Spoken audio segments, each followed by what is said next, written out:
प्रसङ्ग पोखराबाट साथी लोकनाथ मरासिनीसँगै नवराज ढुङ्गाको स्वागत छ। सप्तमीदेखिको सेरोफेरो अहिले तपाईँ रेडियो तरङ्ग पोखरासँगै गोरखकाली एफएम गोर्खा र इन्टरनेट अनलाइनमा www.radiotaranga.com बाट संसारभर पनि सुन्दै हुनुहुन्छ। घलेला गाविसमा व्यावसायिक रूपमा आलमन्ड खेती गरिने 1000 रोपनी जग्गामा 2 महिनाभित्र नर्सरी स्थापना गर्ने योजना। लम्बुका शिक्षकहरूले सेरोफेरोमा अब सुन्नु पुरा खबर। काशीको लाङघुमेर गाउँ विकास समितिमा व्यावसायिक रूपमा आलमन्ड अर्थात् चिनिया बनाम खेती हुने भएको छ। आलमन्ड स्टडी ग्रुपले परियोजना तयार पारेपछि लाङघुमेर वडा नम्बर 4 कोलेलेका किसानहरूले व्यावसायिक रूपमा चिनिया बनाम खेतीका लागि 1000 रोपनी जग्गा उपलब्ध गराएका छन्। जनशक्ति कृषि तथा सिँचाइ सहकारी र आलमन्ड स्टडी ग्रुपले गरेको सार्वजनिक सुनवाई कार्यक्रममा 2 महिनाभित्र नर्सरी स्थापना गर्ने सहमति भएपछि लाङघुमेर गाउँ विकास समितिमा व्यावसायिक चिनिया बनाम खेती हुने भएको हो। 9 करोड रुपियाँ बराबरको परियोजना निर्माण गरेको आलमन्ड स्टडी ग्रुपले किसानको जग्गाबाट 2.5 करोड बराबरको सेयर रहने जनाएको छ। कार्यक्रममा 1 रोपनी जग्गाको 30 देखि 40 हजार रुपियाँ कायम हुनुपर्ने किसानहरूले माग गरेका छन्। 9 करोड रुपियाँ बराबरको परियोजना निर्माण गरेको ग्रुपले 1 रोपनीको 25,000 रुपियाँ मूल्याङ्कन गर्नुपर्ने जनाएको छ।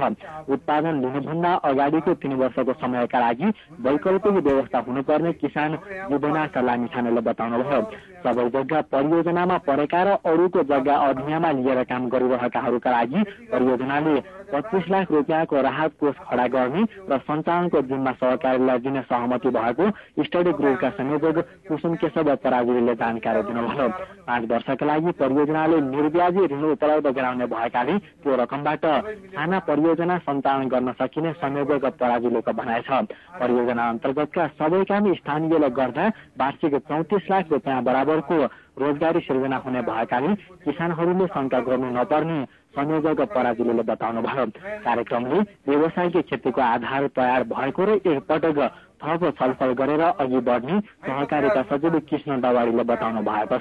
पछिल्लो 18 महिना बिरुवा हुर्काउन समय लाग्ने र बिरुवा रोपिसकेपछि किसानहरूले 1 वर्षमा वा त्यो समय भन्दा कममा उत्पादन लिन सकिने नगदे बाली उत्पादन गर्न सकिने ग्रुपले जनाएको छ। व्यावसायिक रूपमा चिनिया बदाम खेतीका लागि पोखराका उद्योगी व्यवसायी सहकारी संस्था तथा बैंक तथा वित्तीय संस्थाहरूले चासो दिएका छन्। नेपालमा वर्षेनी आयात हुने अरबौं मूल्य बराबरको चिनिया बदामलाई प्रतिस्थापन नेपाललाई आत्मनिर्भर बनाउनका लागि परियोजना तयार पारेको ग्रुपले जनाएको छ। कोलेलीमा व्यावसायिक रूपमा चिनिया बदाम खेतीसँगै कृषि र स्वास्थ्य पर्यटनलाई समेत प्रवर्धन गरिने संयोजक पराजुलीले बताउनुभयो। फूल फुल्ने 3 महिनाको समयमा पर्यटक भित्र्याउन अन्य पूर्वाधार निर्माण गर्ने काम सँगसँगै अगाडि लान्छु उहाँले भन्नुभयो। जैविक विविधता सम्बन्धी अध्ययन अनुसन्धानका लागि समेत वातावरण बनाउँदै जडीबुटीबाट उपचार गर्ने आयुर्वेदिक औषधालयको निर्माणको योजना समेत बनाउँदैछौँ।